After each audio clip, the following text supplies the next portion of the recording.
There is a man in every room who does not need to announce himself. He does not lean forward when conversation gets interesting. He does not raise his voice when challenged. He does not check to see who is watching. He simply exists, still and unhurried.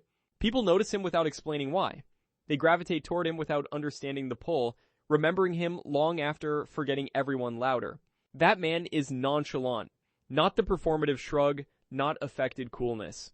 Real nonchalance is disciplined, dangerous, and rare.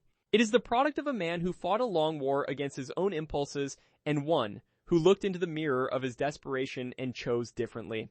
This is not apathy, this is not coldness. Real nonchalance is a full person operating at maximum discipline, feeling everything while revealing only what serves him. The world will misread you. They will call it arrogance, distance, coldness. Your response to those accusations is the first test of whether you truly understand nonchalance. Most people are slaves to their own reactions. Every visible response is a confession. The man who cannot control his expression surrenders his position before the game begins. Watch how people spend energy managing perception, talking too much when insecure, performing excitement, suppressing opinions. This is the ordinary, reactive mode of the human animal. The nonchalant man has not killed the need for approval. He has governed it. The man who cares but acts independently of that caring is something else entirely. That gap between feeling and expression, between impulse and action, between desire and display, is where power lives. He has widened that gap through discipline. Silence is more powerful than most understand. It communicates without speaking, forces others to act, and reveals what they carry when they fill the space you leave empty. The person who speaks rarely creates anticipation.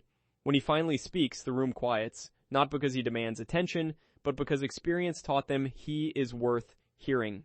In relationships, the nonchalant man is not cold.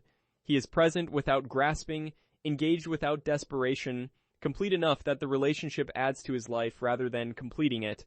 The flinch is everything. The man who has trained himself not to flinch has not made himself numb. He has built discipline to absorb impact without broadcasting it.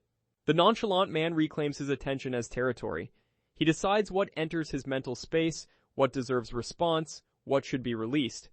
This is governance, not insularity. Nonchalance is a long game. He forgoes the immediate for the lasting, accepting temporary discomfort of restraint in exchange for being unreadable, unshakable, and still standing when others exhaust themselves. Nonchalance is not a mask, not a strategy, not a performance.